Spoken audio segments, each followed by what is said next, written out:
Allah Subhanahu wa taala ngadawuh dina surat Al-Mu'minun ayat 66.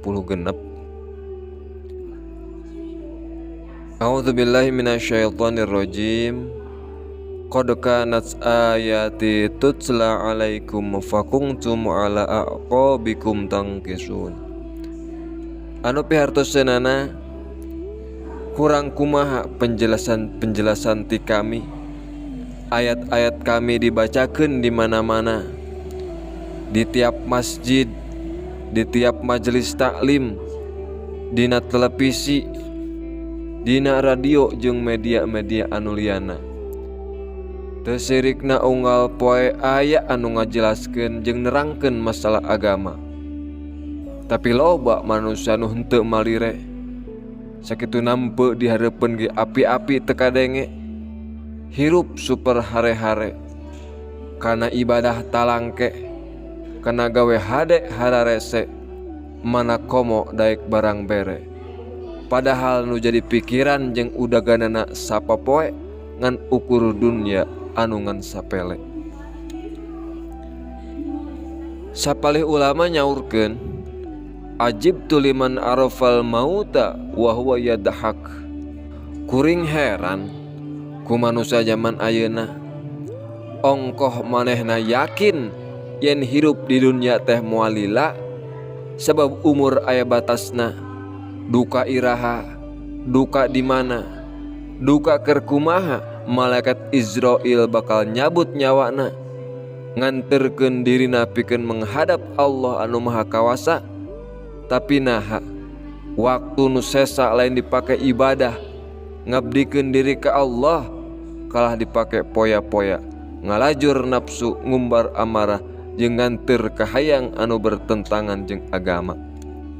Ajibtu liman arafa dunya faniyatan wa huwa yarghabu fiha. Zaman ayeuna loba manusia nu aneh tapi nyata. Buktina manehna apal yen harta banda jeung dunya barana teh moalana, sabab kabeh ge bakal leungit tanpa lebih ilang tanpa karana. Dina ayana ge sesa moal kabawa ka alam baka, tapi kalah diparebutkeun ku anak pamajikan jeung kulawarga. Tapi naha, hatena kabengbat ku dunya anu ngan saliwat, kagendam ku nikmat anu ngan sajorelat. Nepi ka poho kanu masihan eta nikmat, poho kanu masihan awak sehat, malahan ibadah ge loba kaliwat. Ajibtu liman arafa annal umura biaqdarin wa huwa yaghtammu lil fawati. Zaman ayeuna loba manusia nu aneh tapi nyata.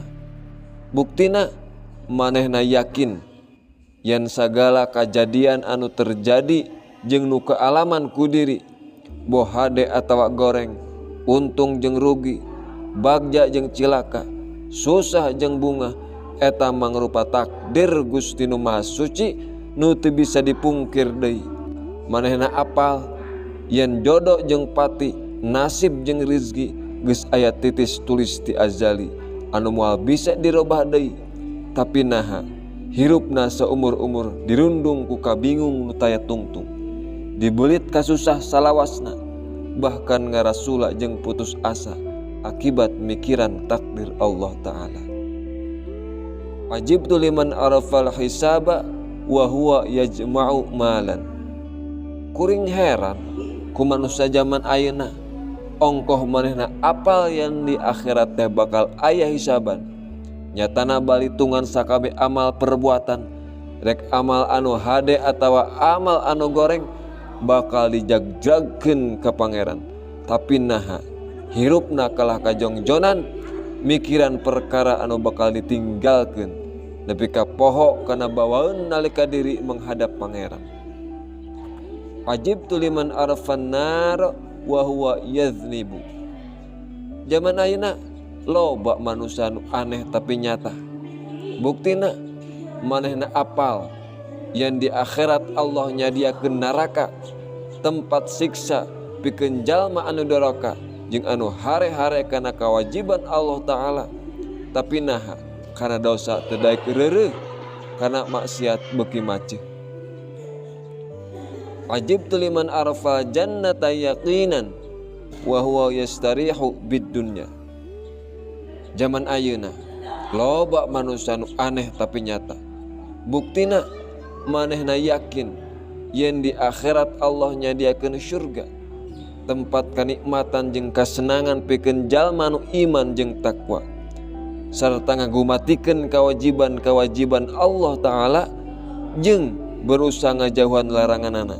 Tapi nah manehna kalah ngarasa betah hirup di dunia, teu boga rasa rek balik ke alam bako. Sagala ka bisa ditamplokeun pikeun ngudag-ngudag dunia, tapi kate aya waktu sesa pikeun ibadah ke Allah Ta'ala anu ngatur hirup jeung kahuripanana. Ajibtu liman arafa syaitana aduwan fa'ata'ahu. Zaman ayeuna loba manusia nu aneh tapi nyata.